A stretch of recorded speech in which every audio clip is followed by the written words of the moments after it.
Co-chair. We co-chair. What we want you to do is to help us this evening. We're welcome to the diversity and awareness discussion, and you'll see during our discussion, hopefully, that what we're talking about is connected.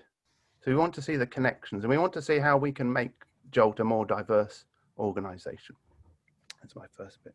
And how can we raise awareness of diversity in JALT and also in our teaching context, okay, without frightening people and scaring people? And tonight we're going to have 4 presenters. Myself, I'm the chair of the Code of Conduct Committee, which has been going for a few years. I'm also involved in Gifu JALT. I'm the program chair. I'm also on the Environment Committee, so probably too many things. Jackson is the chair of Gifu JALT, a wonderful man as well, and he's chair of the Diversity and Equity Committee. Quimby is the coordinator of GALE, which is, just in case you don't know, the Gender Awareness in Language Education, SIG, Special Interest Group. And Thomas is the former chair of the Diversity and Equity Committee, and he's also Kyoto JALT president. And he did a lot of work to set up the Diversity and Equity Committee, which we will go into a bit later on. Okay, so that's the introduction. So please just check if you see any connections, put them in the chat box. Any questions, just help us out. Okay. So the next bit is the introduction. Who's going to go first with the introductions? Thomas, go. Okay. Well, to introduce this, what are the questions we asked? So we made a list of present questions for ourselves to try to address in this time that we have. And one of the big questions, one of the first questions that came up was, well, why are we having this presentation? Okay. And one of the big questions that came up is that, this idea of diversity, the topic of diversity, is one that JALT has talked about for many years. In fact, a few years ago, our conference was entitled Diversity and Inclusion. Okay, many of us were there. Okay, but while there has been progress on this issue, voices within and outside of our organization still find it wanting.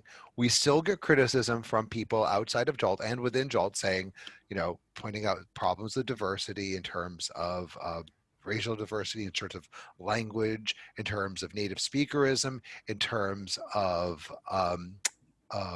workplace, it's still very predominantly university educators, etc.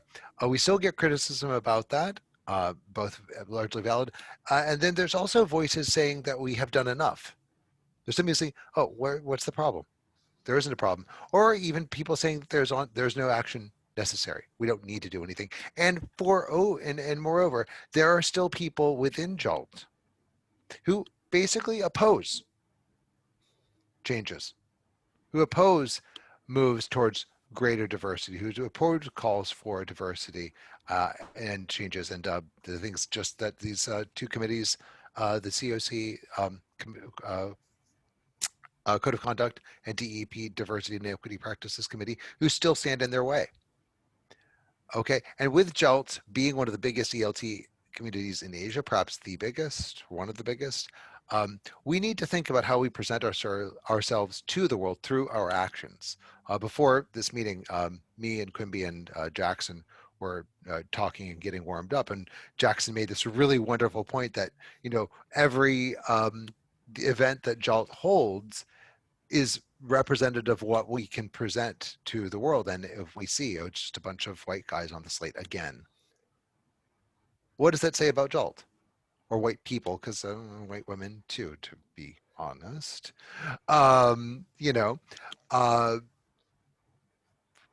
We need to be thinking about how that. So with this in mind, those of us who believe that JALT must be a force for equity in ELT, we need to ask, well, what have we done?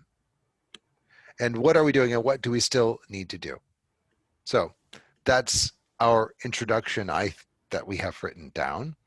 And where do you want to take this, Brent, Jackson, Quimby? I think now we'll go with introductions of ourselves and what we're doing in JALT. So for me, as mentioned earlier, I am the chair of the Diversity and Equity Committee, which is a mouthful to say, so I'm just going to call it DEP committee from now on. DEP. Yeah, DEP. Yeah, Deb sounds like Johnny, you know. Okay, yeah, so DEP. DEP, yeah, DEP sounds good. We do want to let people know how different we are, because I'm the chair of DEP, Brent is heading COC, and Quimby is a SIG and is the coordinator of a SIG and not a committee chair. And we all do different things, but as Brent mentioned earlier, there are a lot of connections. Now with DEP, I want to make it very clear that the DEP, what we have is a small group of nationally appointed officers, and we are not a sanctioning body. So what we do as the DEP within JALT is we serve as encouragement, we support, and we are reminders for chapters and SIGs about how important it is to have diversity and equity within JALT. And more specifically, we remind and encourage people to look into how they recruit officers, how they choose and invite presenters, and to make sure that the groups and the events are inclusive and welcoming to all the members. So we do not sanction, but we encourage. So that is the job of the DEP. Right. Okay. Can I go on? It's sort of connected as well, because people may think of the code of conduct and be scared of the code of conduct. And the Code of Conduct Committee was set up in 2017 as an informal committee. It was a subcommittee of another committee. Because JALT has lots of committees that I don't understand. It was a subcommittee of an administrative committee. Last year we were made into an official committee. The one thing we're not policemen. And we're not telling people what they should do or what's right to say. All we're trying to do is, regardless of gender, religion, age, nationality, disability, appearance, sexual orientation. So just those things. If you bear those things in mind, don't refer to them. And in modern society, it's not appropriate to refer to those things anymore. It doesn't make any difference. And we would encourage free speech, and we'd encourage people to put small ideas.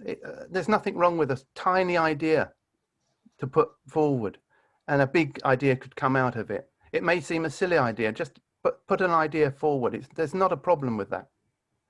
But it is a problem if people are offensive, and people shouldn't be offensive. There's no need for anybody to be offensive. There's no need for people to go away crying. There's no need for people to be so upset that they have to resign from the committee or feel they have to be upset. And there's no need for somebody to be frightened to say something because somebody else had said something.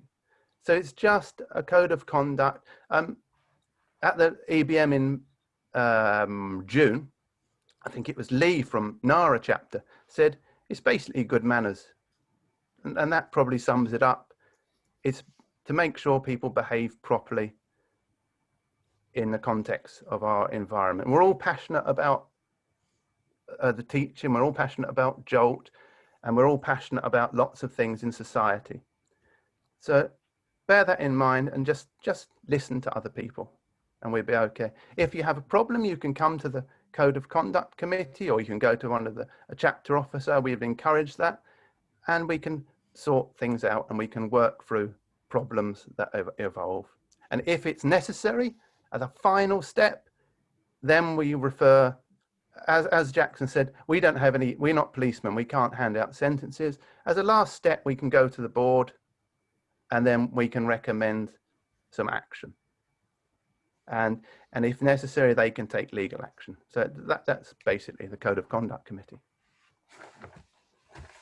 Next, I don't know who's Quimby? next. Quimby, yeah. All right.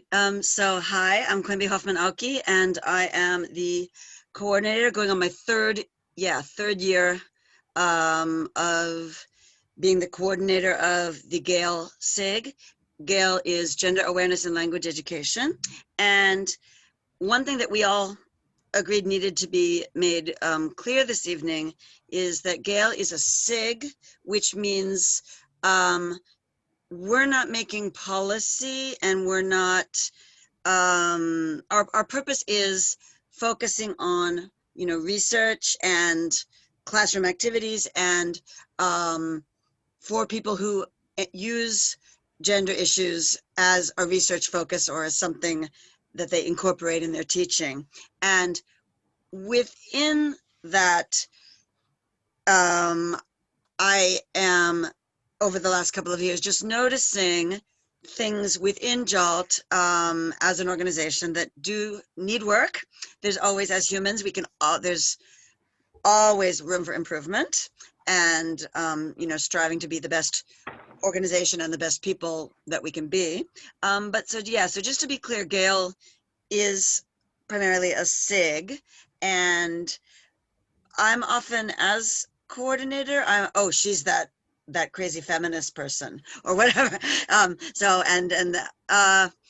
often called to represent so-called special interests within JALT. And so I feel that having the code of conduct and the DEP committee is definitely serving a real need within this organization that isn't being met through, academic research or classroom activities. So I think it's really great. And by the way, I just have to plug Gail Sig a little bit. We had our forum and meeting last night. Jackson, thank you so much for coming. And a couple of the other people in the audience today, thank you so much. I don't even think it was deliberate, but I really would like to kind of boast that it seems our SIG is walking the talk. We had 4 speakers in our forum, 2 of whom were Japanese, and the topics were all completely different. And so it's not just feminism. If we're talking gender awareness, we also have to be aware of all the other identities that intersect and affect our professional and personal lives as we're going about this. So I think that's kind of all I'd like to say. So shall the next person take it away, please? Yeah. Almost. Yeah, sorry. I was just trying to write something in the chat. Sorry to interrupt. What I was trying to do is to prepare for my message. But anyway, for my talk. So again, I'm the former chair of the DEP committee. I helped found it, and at the June EBM executive board meeting, handed over to Jackson, who's been doing a great job as the chair now. And when we started the DEP, it was a bunch of, frankly, white people, mostly guys, started it, and we never wanted it to just be white guys running it. So that was always one of the things, we wanted it would start it because someone has to start it and get out of the way. Like Jackson said, DEP's mission has always been in an advisory capacity. We have used the word monitoring in the past, and some people in JALT have thought, oh, we're like Brent said, we're police officers. Oh, we're monitoring. Oh, you're not diverse enough. Oh, you're ticketed. You're fine. No, we're not doing that. But we can't say, well, for example, if XYZ chapter has only had in their presentations, they've had let's say 20 presentations, 16 of them have been male speakers, one person Japanese. We could say, well, why don't you have enough more women? Can you maybe try to do that? Now, maybe they can say, well, if it's a small chapter where this is pre-corona when we didn't have remote events where anyone can speak from anywhere, where you are literally confined to who is physically present. Well, we don't have that many members, and it's the same people who want to speak, and we're kind of stuck, and we're trying, but this is where, well, okay, as long as you're aware that this is an issue, okay, that's a start. That's what we try to do. That's what we mean by monitoring. For myself, what do I do in JALT? I'm a chapter president, as you know, in Kyoto, and I was going to share 2 things. One is of our event coming up in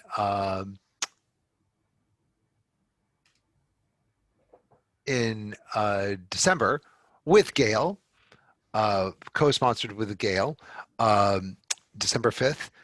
And then our event in January 23rd.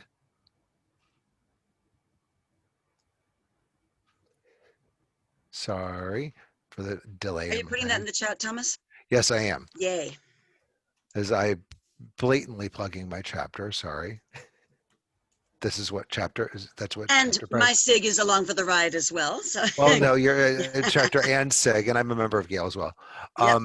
But I'm blatantly plugging these because that's what we do. Because I want you all there, and if you're a JALT member, it's free anyway, so you may as well come.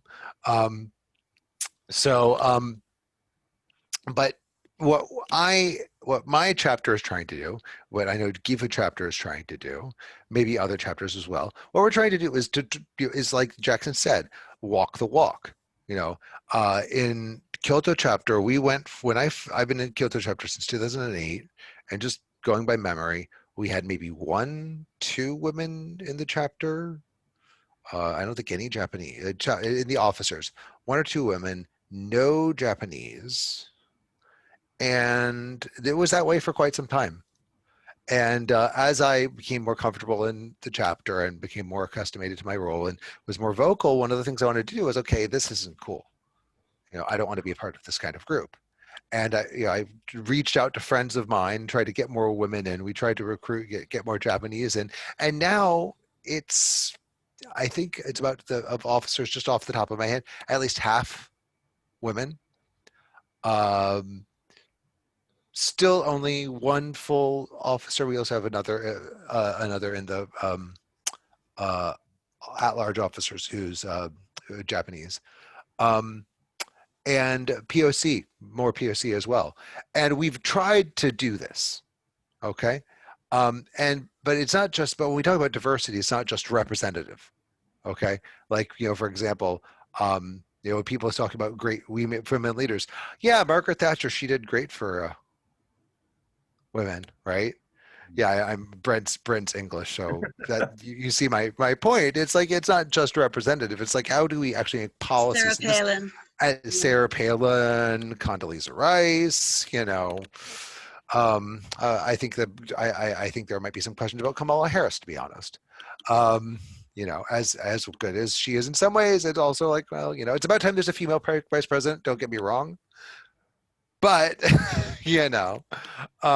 so point is, what are we actually doing? How are we making this meaningful in terms of actually not just as the former chair of GILE, Global Issues in Language Education, Michael Hollenbach, who is also a former member of GEP, once said, diverse. It's not just representation, not just wow, look at all these diverse people, and it's still the same old people running things. The same power is still being distributed in the same ways. It's still favoring the same groups and disfavoring the same groups. How do we actually make that not just representation? Because representation is important. I'm not saying it isn't. We've all addressed that. But how do we go beyond that? And that's a question I think is open that I'm not sure I know the answer to, and I'd like to throw it out there for y'all. What do you think?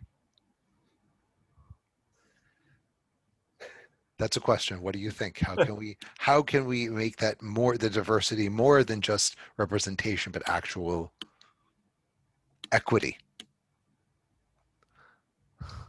Yeah, thank you, Thomas, for basically throwing us off the grid by giving us a new question we did not prepare for.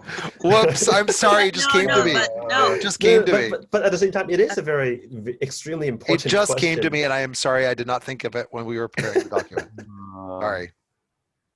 Sorry. At Gifu JALT, we've tried being positive about and making sure we have. We've made some mistakes, haven't we, Jackson? So let's always. Which one? Oh gosh, yes. We tried to be diverse, but we made some mistakes, and because we didn't know we were making these mistakes until we decided to be diverse. So we started off being diverse. I said to Jackson, I said, I'm a member of GALE, and I think I looked back and I said, we need more female presenters. And so I'm going to go 50. We'd try 100% female presenters in last year, For a year. 2019. And we almost did that. Okay, we almost did that. We got a little bit of criticism, but then the numbers attending the meeting stayed about the same. And what we did, but one thing we did do positively was to use Tanya's website, Equity in Japan website, and that was gave us a list of a database of female presenters. And you can join if you're a man watching. You can join as a male ally, and you support those things. And so basically, then you know that the female presenters it's not patronizing. We're choosing them because they've been looked at, they've been recruited, they've been recommended, and you've joined a database. So you're a pretty good presenter. And then you can find other presenters that you see along the way that get recommended as well. And people feel more confident coming forward. But one thing we looked at this year, we thought, oh, we've done that, but well, we haven't got any Japanese presenters. Okay, and so we looked at, now we're trying to get some Japanese presenters, and also accidentally, it wasn't a deliberate thing, but we've had some presenters from Thomas, you'll correct me on the technical term, non-centric circle countries. Outer circle. Well, inner circle countries. Outer circle. That term is Yeah. some people consider it gauche, but let's use it for now. Non-traditional people, non-inner circle countries. Yeah, you could say. People from countries where English is the second language. So we've had one great girl from Emily from Malaysia came, and then we had another friend, Nora. She's from Bulgaria, and they're good presenters. They're studying, they're doing CELTAs, they're doing PhDs, and they're doing good things. So that sort of thing. So you join this, try to be diverse, but also reflect a little bit, and don't be afraid. Have a go, and think about your mistakes along the way. Be a bit positive about it. So one thing that we can do is always try to get, be as diverse as possible in our presenter. Okay, that all JALT organizations need to be doing that, because that is distribution of power, right? The number of presentations you get on your CV, the visibility you're likely to be invited. It looks good on getting jobs, so that's a part of the distribution of power. If I may be so bold as to ask Quinby Aoki, what do you think? About what specifically? Well, just this discussion. You look like Okay. the cat's waiting to speak. Okay. I sort of also wanted to share some statistics that we've got from JALT membership that I'm not going to share the screen because I don't think it's necessary to. It's just a few numbers. Membership data. JALT is, according to our most recent statistics, 41% of the membership are female and 58.5 are male. 29.2% are Japanese. 70% are non-Japanese. So this definitely shows some areas for improvement. And it's not just about, and I'm not sure how moving forward we can take it in even more diverse directions. It isn't just about male, female, Japanese, not Japanese. We also need to look at native speakerism, as Thomas already said, disability issues. We've, I hope, been actively reaching out toward JET teachers or Eikaiwa teachers, non-university teachers, or university teachers who are maybe not tenured, maybe not, having access to a research budget. A couple practical things that, if you don't mind my going in that direction, a couple practical things that have been achieved in the last couple of years since I came on board as an officer are one of the very first things that I was kind of roped into by Thomas here and somebody else who is no longer with us in the organization, getting non-binary as a category on the JALT website. So when somebody joins, and I don't actually have the data whether anyone actually has joined as non-binary, but the important thing is it's there. And so we're taking a step in the right direction. So there are more than just two genders, right? So having that available on the website. Another practical thing is this committee has been instrumental in making sure that childcare was available at the last face-to-face events that were held. And since we're online, this is okay, I'll just say it. This year's been a steaming pile of poo. It's been awful, but on a positive note, it has enabled people from all over the world to join in the events. It's lowered the cost so that people who don't have research funds or may have, challenging schedules, they're home with small kids, other reasons, have more access. So I think it has made us and our events more accessible. So there have been some positive strides made. That was just the point I wanted to make. About the childcare, I just want to speak about that. DEP was actually, up until the last minute when when JALT made the decision to go for online conferences, we were in the process of arranging childcare for the conference at our original site in Tsukuba. We had a childcare coordinator, Huitron, down in Nankyu in Kyushu. He was coordinating with preschools in Tsukuba, arranging spaces for supervised childcare, as well as for young kids like under fives, as well as arranging spaces for space that he and his maybe his wife or daughter or something like that, where they would be running. And then also we have I can't recall her name right now, the daughter of one of our active members is I forget what her certification is, but she was actually going to be involved in running the space as well. I forget the details, I apologize. And the really cool thing is that this was a grassroots, yes, people just stepped up and did it. Yes. And yes. So we had all this ready, and DEP is gonna, once hopefully we are back to, I personally like these online conferences, by the way, for all the reasons Quimby said, and then some, but hopefully we are going to be back to in-person conferences at some point. And DEP will be there to help. Jackson, if you don't mind, I hope you don't mind me saying this, we will be there to help have that happen, so the childcare will be taken care of, because it's something that a lot of conferences in Japan now finally have.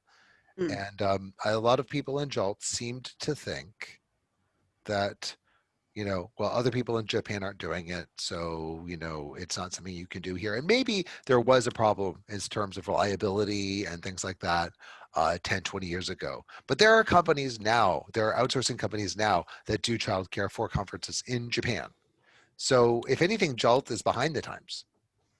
And I also am, this is, my kids are big now, so childcare is not something I need personally, except I'm here as someone who basically quit JALT and couldn't attend events for 10 years, more than 10 years, when my kids were younger. And so, and I don't know if I had access to childcare at the conferences, how much more would I have been able to be involved. So this is an issue that's dear to my heart, even though personally in my life I've moved on to a different stage.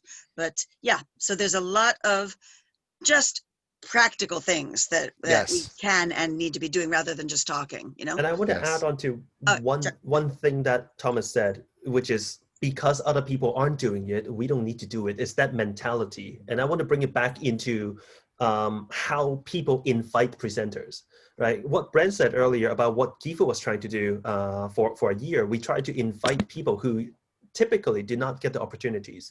And I feel like there is this mindset of competition when people invite presenters. They think, oh, well, that other chapter is inviting this, big name person. So we need to get someone who is just as big or just as famous. And unfortunately, just historically, those people have usually just been the same layer of diversity and they don't go deeper.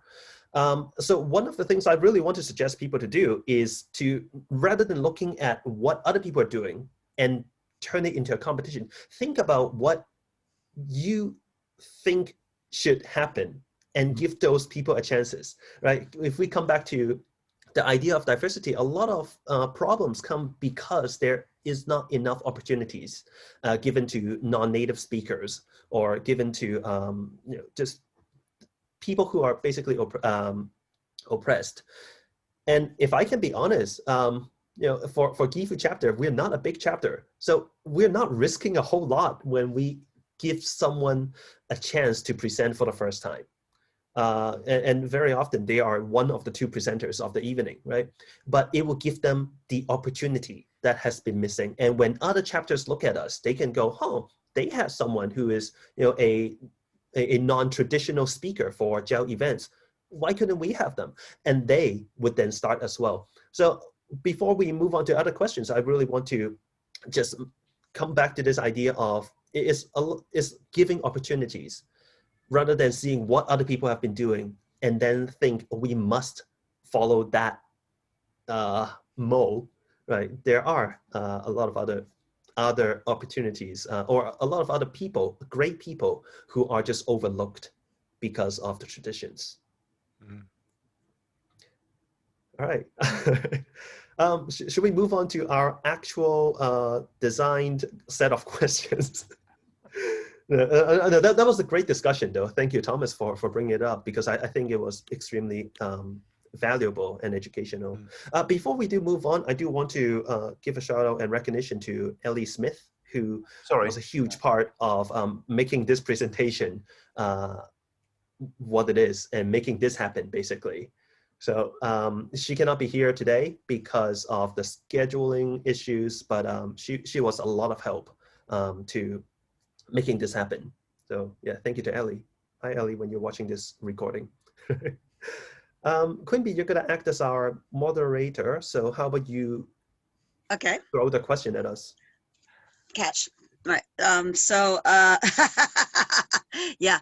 All right. So the first question I have here is, how do we make diversity a priority? Am I looking at the right part of the form? Maybe not. Where is it? Well, dude, where are the questions? Well, that I think is fine. That was a question. Yeah, it is a very good question. Priority is, how do we make it a priority? Well, Thomas, when I mentioned this, I think that was my question.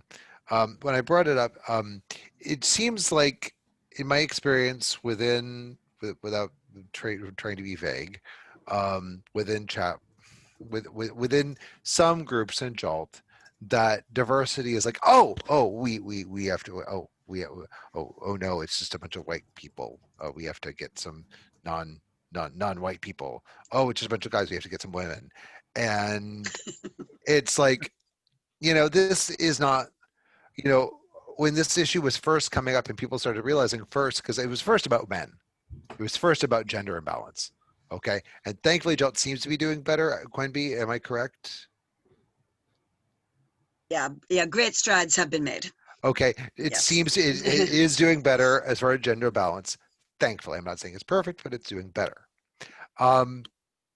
And that, we have to do that. Oh, we have to do this. Oh, we have to do this. And it's like, we have to check these boxes, not being like, okay, how do we make this first? That's what priority means, right? It's just like, okay, we want to make sure that we have a balanced slate. We have these, X number of speakers. We have X number of people that are speaking. We just want to make sure that we are representative of both JALT's current members, but also its potential members, right? Right. That's what I mean by priority. That's what I meant by priority. So I'll shut up and no. But so how do we make it more? Jackson added the question about how do we make the organization more representative? Do you have any other thoughts on practical stuff we can do? Brent, you as well. It may seem strange. I don't think it should be a priority. I think it should just deliberately be a priority, but I think we ought to look at the way it's connected, how we can improve our lives. So I don't know where I'm coming from. So I'm a bit of a cricket fan. Okay, my passion all my life has been cricket. Everything I've done through life has been cricket. Inspiration. I wouldn't be here if it wasn't for cricket. And over the last 12 months, particularly, it's been quite hard. But it's been hard for all of us. Some of us, even though we're in a Japanese environment, we're isolated a little bit. So I've listened to podcasts of cricket, and I've paid special attention to the cricket. And even though they're talking about cricket all the time, they're talking about cricket, we're talking history of cricket, and we're talking about this, they're addressing other issues. So we're talking about sexual equality, we're talking about diversity, we're talking LGBT issues, we're talking about Aboriginal issues, indigenous issues. All of these sorts of things that are part of society that we should be discussing. I think that's how I see JALT. Not everybody playing cricket, but I see lots of different things coming into JALT. So for example, as a bloke here, maybe 15, 20 years ago, we'd refer to people of color, we'd refer to gay people differently, and we don't do that anymore. So it evolves. And I think we wouldn't discuss mental health issues. So I'm not ashamed to say, once 2 years ago, I was very down and I didn't know what to do. I phoned up the helpline and I had a chat with them, and I felt a lot better. So we need to sort of go into things a bit more and have a knock-on effect. So it's not just about diversity, it's about raising awareness of mental health, raising awareness of even things like cancer awareness, all these different things in society that actually creates a much better environment. So I'm not sure what I'm getting at, but that's that sort of thing. We're trying to create an environment where people don't feel afraid to talk about things. So it's a knock-on effect. So an old bloke like me feels comfortable talking about issues that 20 years ago I wouldn't know how to address. And also, if I may, keeping in mind that not all of the need for diversity is, you mentioned mental health, it's not all visible. Race, skin color is something one sees, or language. We may make judgments about somebody because of a certain accent or whatever, but it's not all visible. And so we need to, just as a matter of course, it should become just common sense to find ways to include people, whether or not their needs or differences or challenges are visible or invisible.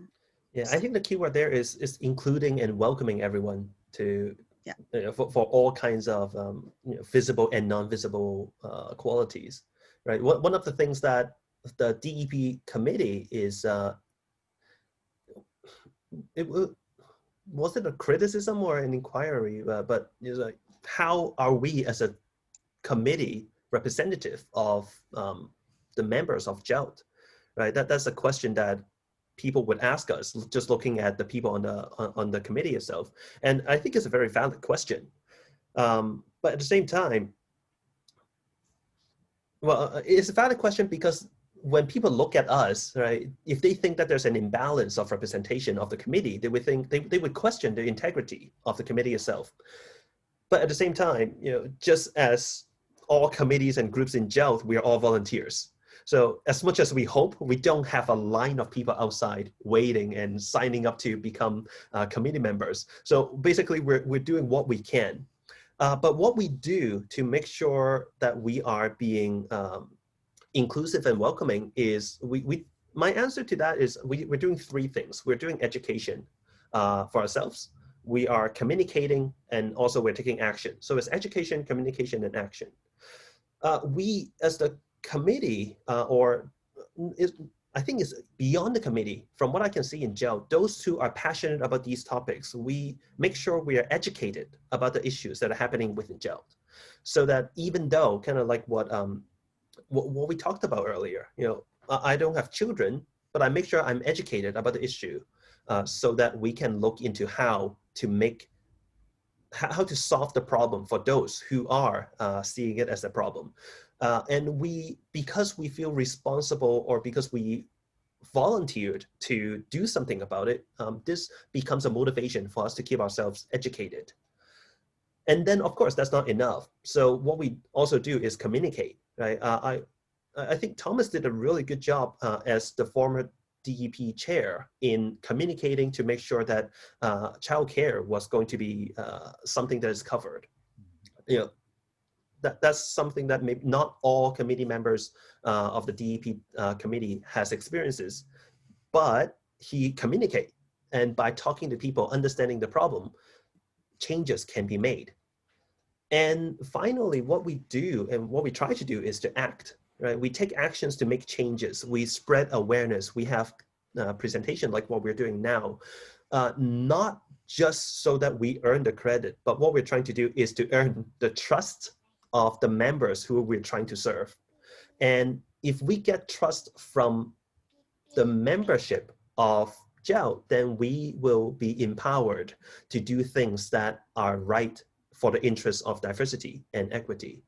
So, you know, when people question, so are you really representing or the interests of the people and this and that? I mean, of course, we want to have as many people on board as possible, including Thomas Kidd. But at the same time, because we are all volunteers, the most we can do is we keep ourselves focused on education, communication, and action. And yeah, I think I'll stop there. That's great. We've had another panelist join us. So, Yeah, Speaking of childcare. Yeah, Right. speaking of childcare, exactly. One thing one thing I would say to kind of push back a little bit is that I think when I say about priority, I mean it is necessary to consciously think about it, and to we want it to be second nature, but before we can make something second nature, you have to consciously think about it, right? Just like, for example, I think, not so long ago, people were like, oh, he's letting his kid do, that's just so distracting. Now people are like cool with it because we're so used to dealing with it, right? It's because we've gotten used to it. And yeah, my kid's going to hang out here. I've got headphones. That's why I've got wearing That's all headphones. right. He's welcome, I think. Oh, So, I know. That's what, our chair is sort of telling me that we need to maybe move on to the next question. Well, okay. but I was gonna, I Yes. was actually getting to something with that, which was we actually need to work on resources. Right. That's something we also have to consider. Like, how do we actually give what limited resources we have? How do we direct that to increasing diversity as well? Okay. And that actually takes me sort of segues into the next question of what are some factors that are holding us back? Oh my gosh, another panelist. Hi. Oh. Yay, it's a party. So anyway, what are some factors that are holding us back? Why are we doing, and I'm not, without naming any names or particular incidents, but there's been some serious frustration and we have lost good people because of that frustration, that it just doesn't seem to move. So what is it that's holding us back? I think Thomas was going to start with that one, but I don't know if Yeah. his hands are full, literally. Oh, it's a little bit of, it's a little bit of fear, perhaps. So Would you elaborate, Brent? Well, so maybe people are a little bit frightened. So when we started the Environment Committee, We're getting some nods from the audience. So yes, so they're the fear. 6 or 7 years ago, perhaps we did it the wrong way. I just went through a list of things that we wanted done that I thought everybody would know about, gave them to the board like this, and didn't get a reply. So I think, but they must know. But the thing was that people didn't understand what I was talking about. So we have to come from a different angle and explain things a little bit better. That was one. And also, if we do make a step forward, like childcare, we have childcare at the conference. It's not necessarily somebody, and if it's forgotten the next year, it's not the conference organising committee's fault that it is forgotten. It has to eventually become ingrained. Like I'm going to talk about the environmental levy. That has to be ingrained in JALT's plans. But we need to help the organising committee, because they have thousands and thousands of different ideas being thrown at them from people, and perhaps with no real idea how these ideas are going to be put into practice. So we need to help the planning committee and remind them, okay, sorry, even if we're being annoying, I think people in the planning committee would prefer us to say, hang on, we haven't got a childcare room yet. Could you tell us where the childcare committee, and maybe the planning committee then can come back to us and say, oh, Yep. we Or need a little bit of help here. Can you find somebody to help us? So it needs to work both ways. It doesn't have to, they're not the enemy. The board are not the enemy. We have to work together, and they have to help us recognize what we're doing, but we also have to remind them. And also we have to remember that there's many different areas, and all these different areas are connected. and it's a whole spectrum, isn't it? Just from just simple lack of awareness to just outright resistance. And yeah, so there's quite a range of issues that we're dealing with. But yes, I like, and by the way, everybody, Brent is too modest to say this, but he spent like the And Jenny. huge chunk, and Jenny Rothman, who I don't think she's, and Katrina, yeah. yes. So Brent and several people on the environmental committee are there sorting garbage. Would you imagine how much garbage is generated by a conference attended by 1,000 people? We're talking a lot of paper. We're talking a lot of work. And so, you know, there are ways we can walk the walk and do practical things to. And I want to add on to the idea of fear on a more local level, that what members can do, general members. Of course, if you want to, be a part of the committee and join, we would welcome you and we would love to have your help. But a lot of people are also fearful for, oh, maybe I don't have time, I don't have the energy. But then at the same time, they are also fearful for speaking up. What I think that a lot of people can simply do as just being a member of a chapter, if you think that diversity can be improved within your chapter, mention it to an officer, mention it to the SIG. If you notice a pattern or a lack of a welcoming atmosphere, please just mention it. No one is going to be pointing at you and be like, shut up, right? But instead, those who are, well, some might, but more importantly, those who will get an opportunity because of you voicing up, that appreciation is going to overwhelm anything else. And that fear, I understand, is there.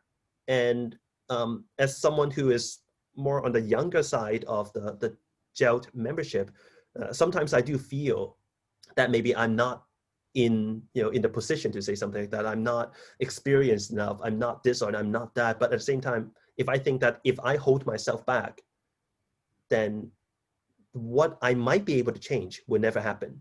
So the fear of, I'm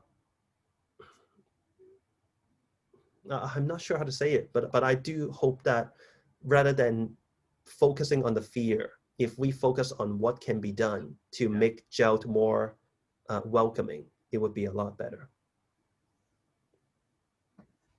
We can't do anything about people who are opposed. If people are strongly resistant to something, there's nothing you can do about it. Just bring the majority on board. And again, those are not the people we want to focus on, right? Those are not the people who are needing our attention, right? If we look at numbers, if we look at the lineups of presenters, like we do see that certain layers are lacking. But if we are just thinking about how to fight and defend a wall, right, we are still not giving the opportunities or feeding those who are in need. So yeah, that's my 2 cents. Yeah, and I would also like to just throw in that I would hope that with this committee, these committees, and we have it more possible to, an effective way of handling it is not to get frustrated and walk. All right, we hopefully by our presence and by actively working in these positive directions, people will feel more comfortable and safe and able to work with us within the organization rather than getting ticked off and walking. So let's hope that we can do that and make it, as we've already said, welcoming and more hospitable to people. Yeah, Thomas, I see a finger. Yeah, yeah. One thing I would think though that we have to consider is also the sort of the public education aspect of what we are doing. DEP and COC are doing, Gale as well, that we are educating each other. And then when we talk about fear, or is it's in some cases it's probably unconscious, if not conscious, bias. And I'm Jerry Yokota's in the audience, and she's much more of the expert about bias studies and overcoming bias than certainly I am. But as my understanding, and Jerry, I hope you can correct me if I'm wrong, perhaps in the questions or comments, that a lot of that it's overcome partially through exposure, but it's also overcome through sort of seeing a shared, something shared, basically solidarity. And that how we can help people who are within JALT, who feel this discomfort, who express this discomfort, who are consciously resistant, to see we're trying to help the organization and in effect help you. If you're a member of JALT, you want this to survive. You've been involved with this for X number of years. We're JALT is facing a bit of a long-term Identity crisis Yeah. in terms of being able to, the fact that it's primarily funded by university teachers with research funds, and the number of university positions with the research fund is slowly but surely dwindling. That more and more people who are in the field don't necessarily have those funds to pay for it, and there's all these pressures in terms of employment. So we are going to have to think about how we are going to survive, and how do we do that? By casting our net wider and by going beyond this group. There's also the fact that I've mentioned this in our previous discussions amongst us three. That ELT employment hiring patterns over the years have been primarily skewed towards white native speakers. There's a limit to what JALT can do. There's a limit to what our committee can do to change those employment patterns. Certainly JALT can make position statements, opposing native speakerism and such, and we've actually have something like that in the works. It's permanently in the works, and hopefully it will actually be put out so JALT can be officially on the side of saying, what matters is your qualifications as an English teacher, not where you're from. Language teacher. As a language teacher, thank you very much. And that's partially a bias that, aside from OLE, JALT is basically English teachers, right? Aside from OLE and JSL. But that making solidarity and public education a part of our missions, and I'm saying this to myself as much as anyone else, and being conscious about that, so we can see this fear, and like you said, not focusing on it, but actually trying to get beyond it. At least I hope. I don't know. Sorry, that was a bit rambling. I apologize. No, it's okay. So I don't know if you guys are ready to move on to professional development. Yeah. Shall we then? Before that, Yeah. can I just mention one thing about the native speakerism, which is something Thomas just brought up, and this is something that I really feel like if you're not on the receiving end, you might not see it, but a lot of non-native speakers are being oppressed. If I use myself as an example, I was born in Hong Kong, and then I moved to Canada. So when I'm in Japan, I have this dual identity of a native speaker, but also a non-native speaker. However, because of the market itself, during my first few years in Japan, I felt like the only way for me to introduce myself is that I'm from Canada. And then when students go like, oh, but Jackson says you don't look like you're from Canada. Yeah. And they go, well, I'm from Canada. Okay, let's move on. Right? Because I felt like if I was to present myself as a non-native speaker, I would be at a disadvantage. And when I share that with my friends who were also ALTs, they go, well, no, Jackson, you're a great ALT. You know, when I was still an ALT, they were like, no, you're great. You're doing great. You know, I don't see a difference between us. And I go, yeah, you don't. But the person who was doing the hiring did. And it wasn't just me, just based on the people I know. I have a friend who, she's from Malaysia. And when I was working with her as an ALT in the city, the Board of Education did not want her to be a permanent ALT in the school because she was a non-native speaker. And because of that, she was a sub-teacher in the office. And only when someone is sick, then she would go fill in. She was an amazing teacher, but she was being seated in the office only because she was a non-native speaker. And that was coming from the Board of Education. I got another friend who he would say he is from Australia and he doesn't recognize his other side of the background because of the disadvantage he would face if he during the hiring process. And these are things that, you know, like I said earlier, for those who are not on the receiving end, would not be as aware of it. And that's also coming back to what I said earlier. This is why we need the communication and education, so that first the committee is more aware of it, and then we can hopefully spread awareness and make more people realize what this is going on. So when people say, no, nothing needs to be done, those are usually the people who are the ones hiring. And of course, nothing has to be done for them, right? Because nothing about them is being threatened. But I do want to, I do hope more people will be more aware of this issue. And I'm going to plug that in January or February, I'll be giving a presentation about my identity as a non-Japanese Asian teacher in Japan and the uphill battle that I have to face. So hopefully someone, it's not going to be in JALT, it's going to be for equity in Japan. I think that's the name, yeah. So hopefully someone will come check it out. Okay. Back to you, Quimby. Well, it's just that it is 7 o'clock now. So does that mean we've got 15 minutes left? Yeah. Okay. And we have 10 minutes for questions. So 5 So minutes maybe professional 5 minutes development.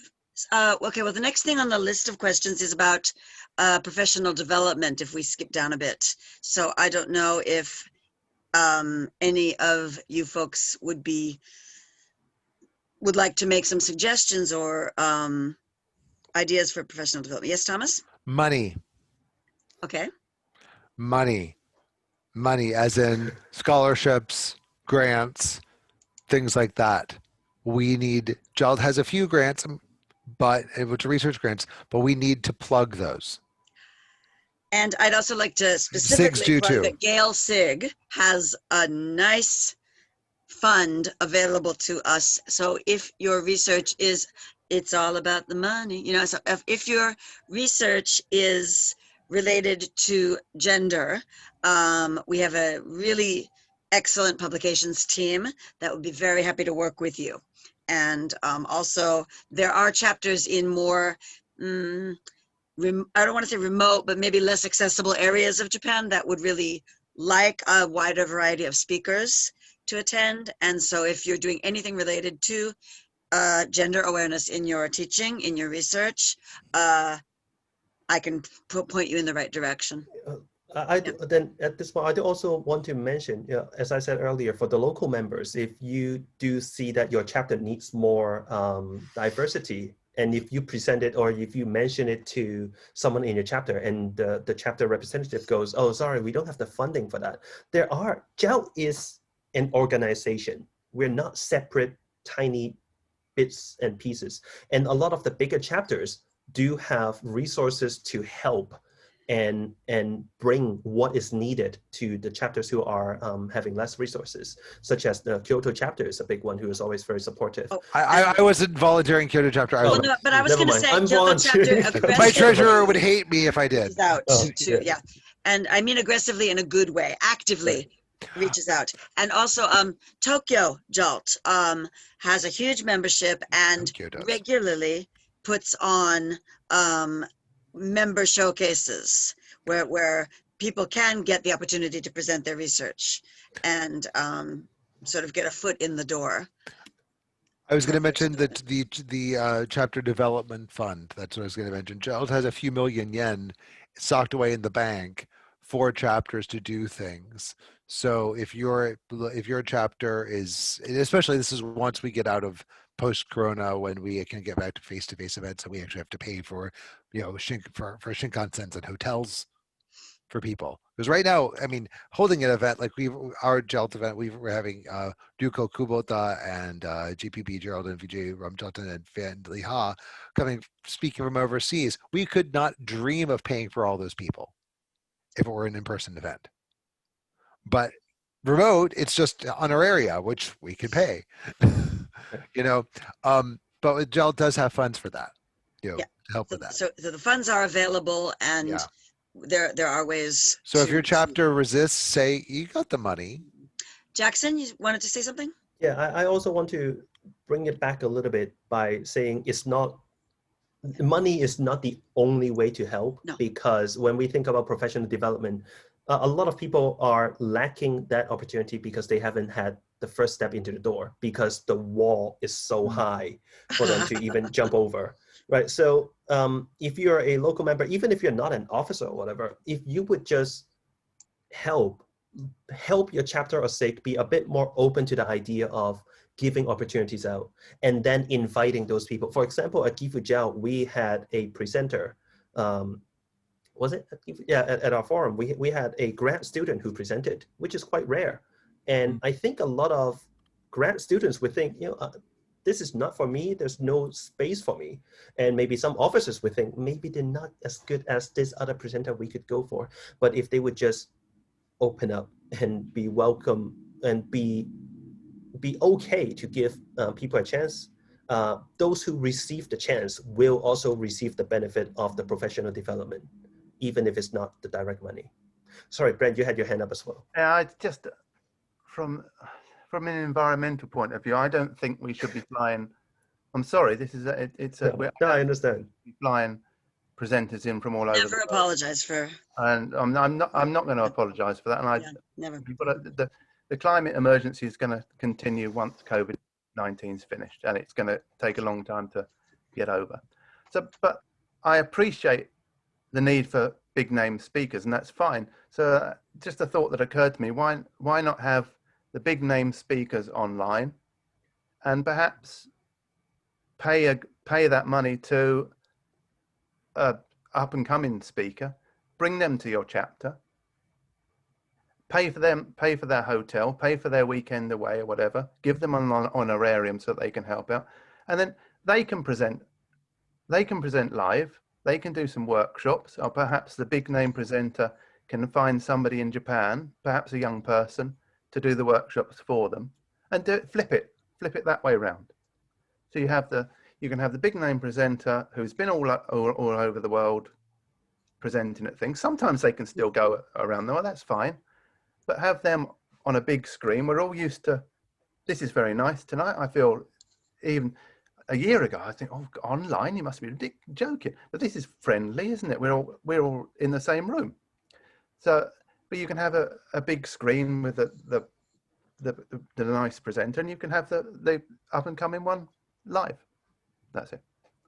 Thank you. And that's exactly our time. And so we've got 9 minutes for questions or comments. And I've got a couple things in the chat, which I'm looking at. We've got an interesting question about how the board of directors come into power, and have there been conversations to create an organization or professional development space for those who would like to create equitable intersectional spaces for language teachers in Japan. I just want to clarify that I feel like the board of directors are supportive of, Oh, yeah. Extremely supportive of our movements. I mean, the fact that we have DEP. And we've got a couple of board of directors people right here in the room Right. with us. So Yeah. thank you for your work, guys. Thank you very much. Yes. I feel like we have been receiving a lot of support, both in ideas as well as in actual advice in how we can move forward. So yeah, I just want to clarify that part. Okay, great. Well, to answer the question as related, and it's a bit cut off, so it's hard to see what the whole question was. But creating equitable intersectional spaces, I mean, JALT, within JALT, I think our committees, Gale, maybe global issues, we try in language education, Guile, those things we try to, is it enough? No. Is there room for more? Yes. Certainly outside of JALT, the Equity ELT Japan has been making some effort. I understand CTAR as well. So there are other organizations outside of JALT who are doing this. The second point about power, I think this is a really good point. Mm. You know, like offending a white male who holds a lot of power is much different than offending a black woman. Yeah. I think that's an excellent point. And power is something that we sort of, because race and gender are so so closely correlated with institutional power. If you're, you know, that tends to 8 times out of 10 that'll tend to get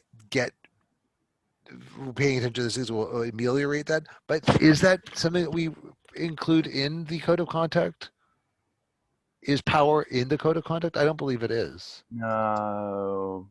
So should it be? I mean, perhaps it's something that needs to be discussed. I'm not sure how. And I think that's what this comment is saying. This comment is saying that that power is something that needs to be in the conversation. It does, definitely. Thank you very much for bringing that up. Yeah. Okay. And I think we can now field more questions if anyone is interested in just unmuting the mic. Yeah, you can unmute your mic. Yeah, please. And by the way, Brent, I was not saying at all that I'm much happier not doing keeping things online, by the way, and for all the reasons that you say. Just so you know. It's just an idea that came, and I thought, oh, you know, why not flip it around? Just so you know, I completely agree. Actually, that's and hopefully once we get back to where we are not forced to be, you know, remote, that we can still keep some remote. Let's not use the term "back to normally." Perhaps we could. That's why I said remote rather than remote. Yeah. It's not going to be whatever the normal is going to be. It's not going to be the same normal as it was. Right. Thanks. Oh God, the syntax of that sentence that I just. But we still have some more time for questions. Yeah. So okay, I'd love to see some hands in the emojis or okay, Misaka. Hi. Hello. I was gonna co-chair. No, I'm just here as a presenter. I'm not here as a co-chair of JALT. Several things, but I just wanted to just ask one question probably. I think it was Jackson that you mentioned that Japanese people are not given the opportunity to present their work at conferences. I wasn't sure if you were referring to conferences in JALT or not, but just in general. I think what I was trying to say was not just Japanese people, but I think is when chapters and SIGs are inviting people, there's a tendency to invite certain big names, and the certain big names in power are that layer is not as inclusive as it could be. Now, I was wondering if I've not been involved in the programs in chapters and SIG conferences, but I was wondering if they are actually inviting those people, but those that are being invited are not choosing to present at JALT conferences? From my observation, I feel like it really depends on the chapter or SIG, because and this is going back to the point of how we act, right? It's by action. If we can show that, if the chapter or the SIG or the group or the event can show that we are being welcoming, we are doing this not just for the sake of having this or that. There's a real purpose in why we are choosing these presenters. Then from what I can see, those chapters and SIGs have been very successful in those invitations. And from what, again, this is all from just my shallow understanding, but at the same time, there's the other flip of the coin where certain groups, they would only invite their friends. They would only invite people they know very well. And basically they're not as open. But that is my personal understanding. Nepotism is a big problem in JALT. In society. In society, yeah. Mhm. JALT is one part of society, yes. So do we have any other questions? We've got a couple minutes left. Yeah, thank you, Miska. Yeah, Miska, thank you very much. Oh, there's one here. Yeah?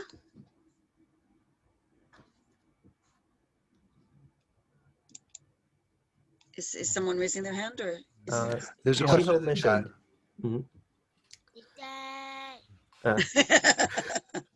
Thank you. Yeah. Thank Okay, you. Brent, you can read it. Thank you, Chiho. Okay, Chiho. So thank you. As I'll go ahead. Yeah, as a Hey, you read minority. it, You're better than me. Come on. Oh, May I? All right. So I'm Go. speaking. Okay. I was waiting all evening to say that. I'm speaking. So thank you for the discussion. As a minority in JALT, non-native English speaker, non-university faculty, public high school teacher in a small village, non-master's degree holder, I've never felt welcomed as much as I have in this session today. I happened to attend JALT for the first time 2 years ago, and the theme was related to this challenge that she was facing back then, and didn't know what JALT and this kind of conference was, but finally I understand what it is now, and this session encouraged me to attend more actively in this community. I truly appreciate this opportunity and your words. Oh my gosh. Oh. Sorry. So this is exactly what we're hoping to achieve. Yes. So, Yeah. Yes. Thank you for the Yay. comment, Chiho. This is Yeah. this is very much what we're going for. And there are a lot of individuals within the organization who want to be as welcoming as possible. The unfortunate part, and this is going into the, what is that, with great power, wait, maybe not quite that, but but I feel like the bigger the organization is, the more likely it will fall into the trend of what the world is happening. And the problem with diversity is not only within JALT or within Japan, it is a global issue. So because the organization is so big, because we're one of the biggest in Asia, we want to be extra careful. We want to bring more awareness to all of our members, so that when we are presenting ourselves to the world, we are as welcoming as possible. Anyone else want to add anything to that? Nope. Sorry, if I could jump in here, if you don't mind. The time is the time is up. Time is up. Yeah. But as far as I can see, there's nothing going on in this room after 7:15. Okay. Some of the people in attendance may have things that they need to get to. So Okay. if you don't mind, I'd like to ask everyone who is here to unmute yourselves and give everyone a round of applause.